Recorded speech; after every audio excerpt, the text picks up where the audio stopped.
Ho ampitomboina ho aminareo ry havako ny fahasoavan'ny Tompo. Amen. Nandehantsika hiaraka hivavaka. Misaotra anao hatrany izay Tompo ny amin'ny fahasoavan-dehibe izay omenao anay dia izao andro vaovao izao. Misaotra fa rehefa natory izay dia mifoazonao indray Tompo. Afaka hiatrika ny tontolo andro. Koa atolotra ianao hatrany ny dera, misaotra, ny haja ary ny voninahitra hatramin'izao kao mandrakizay. Amen. Omaly isika dia nijery ny petera voalohany toko 2:1-7 ary tamin'izany no namoahantsika ny hevitry ny soratra masina ny amin'ny mpiony miorina amin'ny finoana dia fototra voalohany amin'izany hoe efa nandalo ny fahateraham-baovao. Nandray an'i Jesosy teo amin'ny fiainany ho mpanjaka ny fony ary faharoa mamaky sy misaintsaina ny tenin'Andriamanitra fototra ireo ry havana mba ahafahantsika tena miorina tokoa amin'ny finoana. Anio ary isika dia hijery indray ny petera voalohany toko 2:1-4 vakiana amin'ny anaran'i Jesosy. Izay antononareo toy ny vato velona no lavon'ny olona fa voafidin'Andriamanitra sady soa.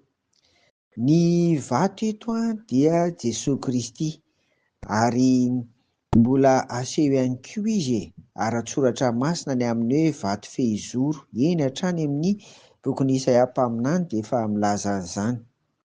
Milaza izany fa mafy ary tena mafy izany vato izany ary entina ihany koa manorina trano mba ho mafy orina. Noho izany Jesosy Kristy izany ilay vato fehizoro dia azontsika koa hanorenana ny fiainantsika mba ho mafy orina, tsy ho voazongozon'ny finoana sy ny zavatra samihafa tsy mahavonjy. Io vato io koa dia ilazana ny fiangonana kristianina ka Jesosy Kristy no vato fehizoro ao anatin'izany. Ry havako, zava-dehibe ny manakatra an'izany amin'ny fiainantsika fa tsy tonga ho azy izany satria mbola ampiany koa eto hoe vato velona. Hoy isika hoe Jesosy Kristy io vato velona satria nahoana nitsangana tamin'ny maty izy.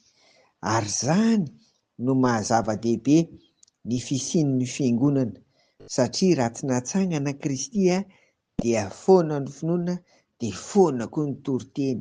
Koa hitantsika fahatelo eto izany fa ny fototra ahafahantsika mpino miorina amin'ny finoana dia ny fiangonana. Any amin'ny fiangonana no andrenesantsika toriteny.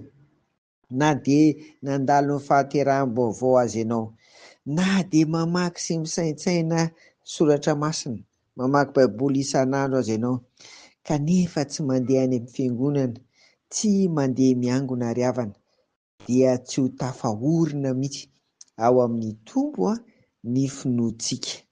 Zava-dehibe ao anatin'izany ny famonjentsika fiangonana. Koa azo atao atsirambina ry havana ny mandeha any am-piangonana isam-potoana ary indrindra isaky ny alahady, fa fototra fahatelo koa izany ahatanterantsika andeha aloha hevitra hoe miorina amin'ny finoana ny mpino. Any amin'ny fiangonana no ionantsika amin'Andriamanitra Ray sy Zanaka ary fanahy masina. Any amin'ny fiangonana no andrenesantsika ny soratra masina izay toriana ary any amin'ny fiangonana ihany koa no andraisantsika ny sakramenta dia mibatisa sy ny fanasan'ny Tompo. Ary farany any amin'ny fiangonana no toerana hanompoantsika ny Tompo. Ireo no entin'ny Andriamanitra Ray sy Zanaka ary fanahy masina mampiorina ny finoantsika ry havana. Koa dia engany mba ho lanintsika amin'ny fanompoana ny Tompo, amin'ny fanatotsika ny fiangonana ihany koa ny androm-piainantsika rehetra. Amen. Ivavaka ary isika dia misaotra anao ary izay ry Jesosy Kristy, vato velona izay asaina antoninay, fa tena zava-dehibe tokoa ny fanananay fiangonana, fa izany no mampiorina anay koa amin'ny finoananao amin'izao fiainana mandalo izao. Apetraka aminao indray izay rehetra ataonay amin'ity tontolo andro ity, na fianarana, na asa, na ny fiaina-tokantrano, na ny didina ny andraikitra, mba samy haloavanao lalana Jesosy Kristy aombiazanay amin'izany rehetra izany. Dia amin'ny anaranao irery no anaovanay an'izany vavaka izany. Amena. Dia manono izay ny fiadanan'i Jesoa Kristy ry havana hitoetra aminao sy ny ankonanao amin'ity tontolo andro ity. Ho azy irery ny voninahitra. Amena.